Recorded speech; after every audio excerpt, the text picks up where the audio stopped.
విశ్వ సృష్టికర్త అయిన దేవుని ఆరాధిస్తున్న దేవుని బిడ్డలైన మీ అందరికీ ప్రత్యేకమైన వందనాలు తెలియజేస్తూ ఉన్నాను. ఈ దినము దేవుని బిడ్డారా, దేవుని వాక్యాన్ని చదువుకొని దేవుని మాటలు మనం ధ్యానం చేద్దామా? లేవి కాండము 2వ అధ్యాయము 13వ వచనములో ఒక మాటను మనం చదువుకొని దేవుని మాటలు ధ్యానం చేద్దాం. నీ అర్పణలన్నిటితోనూ ఉప్పు అర్పింపవలెను. పాత నిబంధన గ్రంథములో ఇశ్రాయేలు ప్రజలకు దేవుడు పెట్టినటువంటి నియమాలలో ఒక బలమైనటువంటి నియమము. దేవుని బిడ్డలారా, ఇశ్రాయేలులు దేవునికి అర్పణ, ఒక మానవుడు దేవునికి అర్పణను అర్పించేటప్పుడు నీ అర్పణములన్నిటితోనూ ఉప్పు అర్పింపవలెను అని రాయబడింది. సహజంగా ఉప్పుని మనము ఆహారాలకి అనగా కూర తయారు చేసినప్పుడు కూరలో ఉప్పును వేస్తాం. టిఫిన్ తయారు చేసేటప్పుడు ఆ పిండిలో కూడా ఉప్పు కలుపుతూ ఉంటాం. పలావ్ వండినప్పుడు కూడా ఉప్పు కలుపుతూ ఉంటారు ఆహార నియమాలలో.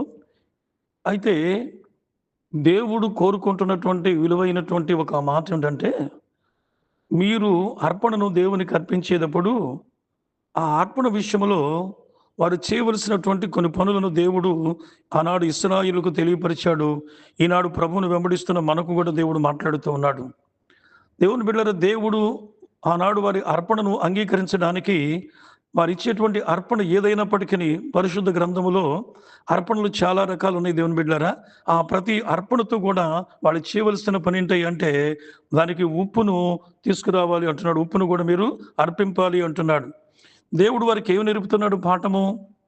ఏమిటిది అంటే, ఒకసారి మనము ఉప్పును గురించి మనం ఒకసారి ఆలోచన చేద్దాం.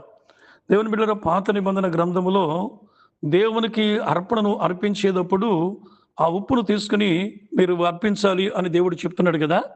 మిమ్మల్ని అందరినీ నేను అడుగుతాను దేవుని బిడ్డలారా, ఈ భూమి మీద మనము కొనేటువంటి వస్తువులలో మనం తీసుకునేటువంటి మనం తినే ఆహార పదార్థాలు కావచ్చు, మనం ధరించే వస్తువులు కావచ్చు, వస్త్రాలు కావచ్చు, ఏదైనప్పటికీ వాటన్నిటిలో అతి చాలా ఖరీదు తక్కువైనది ఏంటంటే ఉప్పు. సహజంగా ఉప్పుని కొట్టులో అమ్మేటువంటి వారు ఉప్పు ఎక్కడ పెడతారంటే ఆ ఉప్పును మరి బయటే పెట్టేస్తారు, లోపల పెట్టరు ఉప్పు. ఏంటయ్యా ఉప్పు బయటే పెడతారు అంటే గమనించండి, ఆ ఉప్పు ఎవరు కూడా దాన్ని తీసుకువెళ్ళరు, దాన్ని దొంగిలించరు. ఆ ఉప్పును బయట పెడతారు. ఎందుకంటే అది ఖరీదు తక్కువైంది, విలువ తక్కువైంది కనుక ఉప్పును బయటే పెడతారు.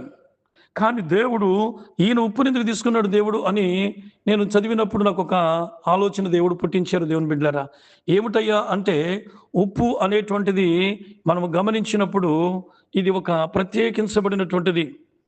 ఈ ఉప్పు ఎలా తయారవుతుందో మనం తెలుసుకుంటే, ఈ ఉప్పు దేవుని బిడ్డలారా, సముద్ర తీరానికి వెళ్ళినప్పుడు, ఎక్కడైనా మీరు సముద్ర తీరానికి వెళ్ళినప్పుడు అక్కడ ఉప్పు గండ్లను తయారు చేస్తారు. సముద్రంలో ఉన్నటువంటి ఉప్పటి నీరుని దాన్ని అక్కడి నుంచి కొంత నీరు సపరేట్గా తీసి ఆ నీటిని ఉప్పు గండ్లుగా చేస్తారు. ఆ ఉప్పుని ఏం చేస్తారు అంటే మరలా తిరిగి దానిని తెలుపు చేస్తూ ఉంటారు.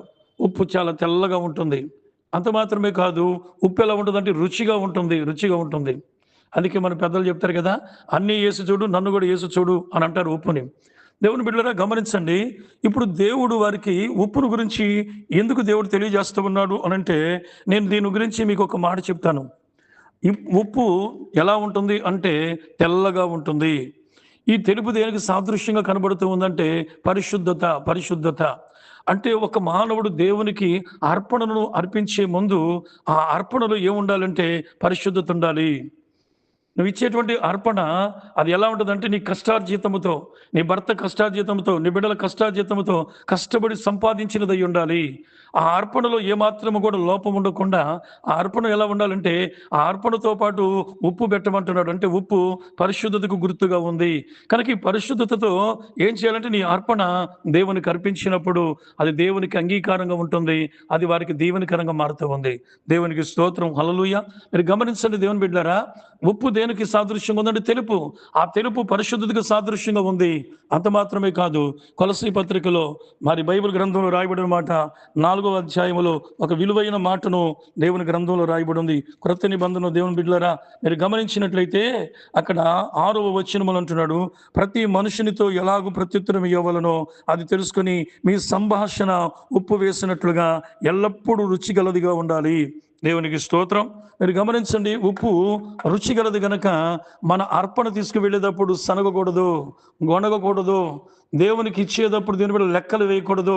నువ్వు ఇచ్చే అర్పణలో ఏ మాత్రమును కూడా మనము ఎక్కడ కూడా మనము ఇంతిద్దాం అంతిద్దామని కాదు. దేవుడు నియమించినటువంటి, మోషే ద్వారా నియమించిన ప్రకారముగా ఆ అర్పణ దేవునికి ఇవ్వాలి.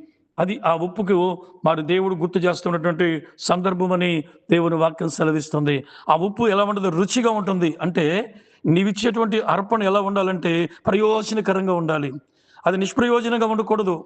నీవిచ్చేటువంటి అర్పణ ఎలా ఉండాలంటే నీకు మేలుకరంగా ఉండాలి. అది దేవుని పరిచర్యలో ఉపయోగపడేటువంటి వ్యక్తిగా ఆ వ్యక్తి ఆ అర్పణ ఉన్నప్పుడు అది నీకు దీవెనకరంగా మారుతూ ఉంది. ప్రార్థన. ప్రేమగల తండ్రి, నీకు వందనాలు. ఈ వాక్యం వింటున్న వారందరిని ఆదరించి బలపరిచి నీకు ఇచ్చేటప్పుడు ఎలా ఇవ్వాలంటే ఉప్పులాగా, కొండ మీద ప్రసంగంలో మీరు ఉప్పుగా ఉన్నారని మీరు పిలిచారు నాయన. కనుక అట్టి కృపను మీరు దయచేయమని యేసు నామమున అడుగుచున్నాం తండ్రి. ఆమేన్.